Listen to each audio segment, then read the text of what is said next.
এই যে triple A, আমরা এতদিন পর্যন্ত বাংলাদেশ নিয়ে মানে বহু আলোচনা করেছি, ভারত বাংলাদেশ সম্পর্ক, বাংলাদেশে আমেরিকার প্রভাব, চায়না কিভাবে কাজ করছে, টার্কি কিভাবে সেখানে পেনিট্রেট করছে, আমরা নানান রকম অ্যাঙ্গেল দিয়ে কথা বলার চেষ্টা করেছি।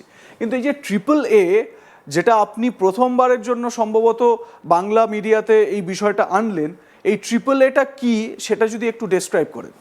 দেখুন, যখন আমরা ইয়াং ছিলাম অ্যান্ড পাকিস্তানকে যখন আমরা আমাদের বলা হতো স্ট্র্যাটেজিক্যালি স্টাডি করতে গিয়ে পাকিস্তানে কি হচ্ছে, তাহলে এই ট্রিপল এটা আমরা লাগাতাম ওখানে। ওর মধ্যে ছিল আমেরিকা, আর্মি অ্যান্ড আল্লাহ। এই তিনটে সেগমেন্ট, তিনটে ভার্টিক্যাল নিয়ে আমরা পাকিস্তানকে স্টাডি করতাম। আর কি হবে ওখান থেকে আমরা জানতে পারতাম, মানে ফিউচার গ্রেজিং যেটা আমরা বলতে পারতাম কি mid term, short term and long term, বা short term, mid term, long টার্মে কী কী হতে পারে। সেম জিনিস এখন বাংলাদেশে ঘুরে এসছে। ওর মধ্যে আছে আমেরিকা, ওর মধ্যে আছে আর্মি, ওর মধ্যে আছে আল্লাহ, আর এই 14 তারিখে ইলেকশন অ্যান্ড রেফারেন্ডাম। এই তিনটে জিনিস মিলিয়ে 14 ফেব্রুয়ারি 2026 রেফারেন্ডামও আছে। এই তিনটে মিলিয়ে ভারতকে কি করে ডিস্টার্ব করা যাবে, এই জিনিসটা আপনার এই তিনটে এতে সমাহিত আছে, এর মধ্যে ঢুকিয়ে আছে। তো প্রথমে let's see what is the triple A, মানে আমেরিকাটা কি।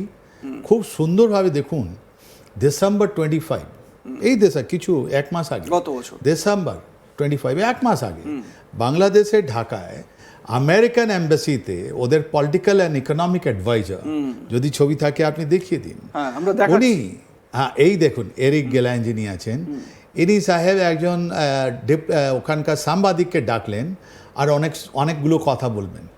এই যে কথাগুলো হলো এটা রেকর্ড হয়ে গেল। অ্যান্ড ওয়াশিংটন পোস্ট জানুয়ারি মাসে অথেন্টিকেট করার পর এই এরিক গেলেন যিনি আছেন, যিনি economic and political counsellor American এম্বাসির, উনি যে কথাটা বলছেন ওটা পাবলিশ করলো। আর এটা অনেক বড় জিনিস কথা বললো। ওর মধ্যে সরাসরি 4-5টে জিনিস ঢুকলো। আর যেটা বোঝা যাচ্ছে যে আমেরিকা কত গুরুত্বপূর্ণ জায়গা বাংলাদেশে দখল করে নিয়েছে আজকে দিনে। ওর মধ্যে ইনি বললেন ইউনুসের কথা, কি করে উনি বিট্রেয়াল করলেন বাংলাদেশকে। He is a biggest বিট্রেয়ার।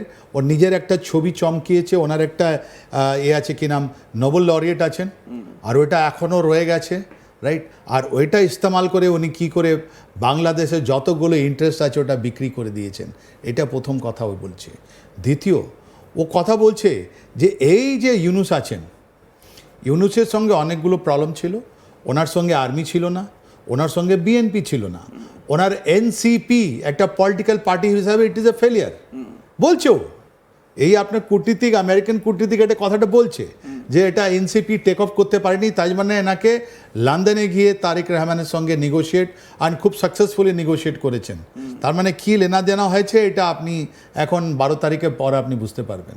তারপর ইনি আর্মি এনাকে অপোজ করেছে, মনে আছে তো 23শে মার্চ যখন হাসনাত গিয়েছিল আর সাজিস গিয়েছিল আপনার ওদের সেনাপতি ওয়াকুরুজ্জামানের বাড়িতে, ও বললো কেন একে সিলেক্ট করেছো, মানে ওইখানেই তো সম্ভব রিফাইন্ড আওয়ামী লীগ আনার কথা বলা হয়েছিল। এক্সিলেন্ট, রিফাইন্ড আওয়ামী লীগটা তুমি নিয়ে আসো, তাহলে তার দ্বিতীয়, রাইট। তো এই ইউনুসের সম্বন্ধে খুব অনেকগুলো কথা এই আপনার কূটনীতিক যিনি আছেন পলিটিক্যাল অ্যান্ড ইকোনমিক কাউন্সিলর বলেছেন, আর বলছে কী করে ইনি পুরো বাংলাদেশকে বিক্রি করে দিয়েছেন। That is point one. আবারও বলছে কি বিএনপি যেটা আছে, বিএনপি যদি পাওয়ার দখল করে তাহলে ওর মধ্যে কারাপশন আর নিজের মধ্যে ইনফাইটিং হয়ে ওরা হেরে যাবে, দ্বিতীয়। তৃতীয়, আওয়ামী লীগের সম্বন্ধে বলছে কি ঠিক আছে এই যে আইসিটি ওটা তো কোনো লিগাল ছিল না, ওর মধ্যে শেখ হাসিনা ওয়াজেদকে যেভাবে আপনার পানিশমেন্ট দেওয়া হয়েছে, এই শেখ ইউনুস এটা আছে খুব ভালোভাবে হ্যান্ডেল করেছেন। এটা খারাপ, প্রাইম মিনিস্টার শেখ হাসিনা ওয়াজেদকে পানিশমেন্ট দেওয়াটা খুব খারাপ, কিন্তু ইনি খুব ভালোভাবে হ্যান্ডেল করেছেন, রাইট। অ্যান্ড তারপর সবথেকে ইম্পর্টেন্ট জিনিস বলেছে জামাতের সম্বন্ধে। উনি বলছেন এই যে আমেরিকান যারা আছে, আর এর থেকেই সব কিছু আপনি বুঝতে পারবেন ধাপে ধাপে ওদের কত ইন্টারফারেন্স আছে, মেটিকুলাসলি ডিজাইনড, যেটা বাংলাদেশ আজকে আছে 17 কোটি মানুষকে কিভাবে ধাপ্পা দেওয়া হলো আমেরিকার পয়সা নিয়ে এই কিছু লোক, যার মধ্যে এই লোক ছিল এনসিপি লোক ছিল। ও বলছে জামাত ইসলাম নিয়ে কি জামাত ইসলাম যদি পাওয়ারে আসে তো অনেক ভালো হবে, নাম্বার 1। নাম্বার 2, ওকে যখন বলা হচ্ছে কি শরিয়ত ল আনতে পারবে, ও বলছে না শরিয়ত ল আনলে আমরা 100% ওখানে ট্যারিফ লাগিয়ে দেবো, আমেরিকা 100% ট্যারিফ আনি দেবে, তাহলে ওদের কন্ডিশনটা কাইল। তার মানে ওরা একটা ভয় দেখাচ্ছে। আমরা দেখতে পাচ্ছি মানে যেহেতু আমরা ট্রিপল এর কথা বলছি, আমেরিকা আসলো, আর্মিটা আমরা একটু পরের দিকে আসছি, আল্লাহকে যদি করে মানে আমরা যদি দেখি যে শরিয়া লটাকে এনফোর্স করার চেষ্টা করা হয়, তাহলে সেটা মানে বিরুদ্ধেই যাবে, কারণ আমেরিকা সেটা হতে দেবে না। এইটাই তো ডিপ্লোম্যাটসরা বলে, যা বলে যে ওটা করে না, যা করে ওরা বলে না। আজ পর্যন্ত আপনার ইরানের উপরে হামলা করতে পারলো কি? ওরা চায় যে বাংলাদেশে একটা ইনস্টেবিলিটি থেকে যাক। 300 জনের যেটা ইলেকশনটা হচ্ছে, ওই 300 জনের মধ্যে আপনার একটা ওরা চাই যে একটা ফ্র্যাকচার, তিনটে আগেই বলে দিচ্ছি আপনাকে, যতগুলো অ্যানালিস্ট আছে তিনটেই সিচুয়েশন এমার্জ হচ্ছে ওখান থেকে বাংলাদেশ 12 তারিখের পর, রাইট? এই minus Awami League, right? Minus Awami League এনার একটা কথাও আছে, মাইনাস আওয়ামী লীগ সম্বন্ধে ইনি কথাও বলেছেন, রাইট?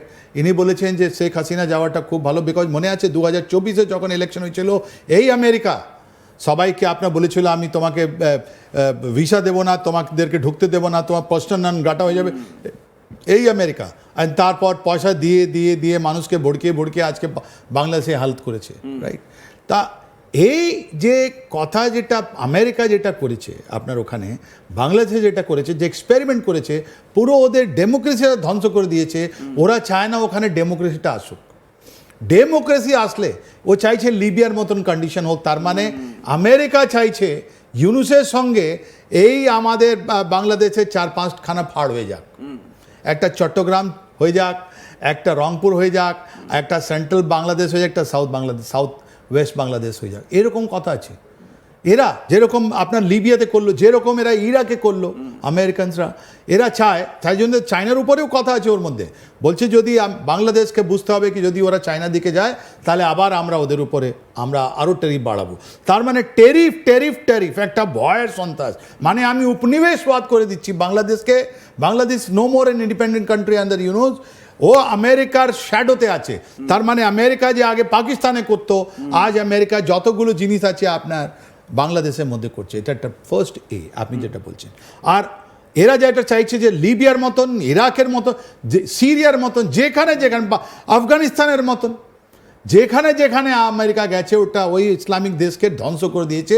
আর ওই ধ্বংস মধ্যে থেকে কি বেরোচ্ছে? ওর মধ্যে বেরোচ্ছে একটা মৌলবাদী সংগঠন। আর এরা খোলাখুলি বলছে কি জামাত ইসলামকে তোমরা সাপোর্ট করো, জামাত ইসলামের ছাত্র শিবিরকে তোমরা মিডিয়াতে আনো, ওদেরকে কথা বলতে দাও, ওদের কথাগুলো যেটা আছে মানুষকে বলতে দাও। আমি এখানে একটা প্রশ্ন একটু অ্যাড করতে চাই, সেটা হচ্ছে গিয়ে যতই ফরেন ফান্ডিং থাক, আমি ধরে নিলাম সিআইএ ফুল সুইংয়ে আছে জামাতকে কিভাবে সেখানে ক্ষমতায় আনা যায় সেই ব্যবস্থার উপর।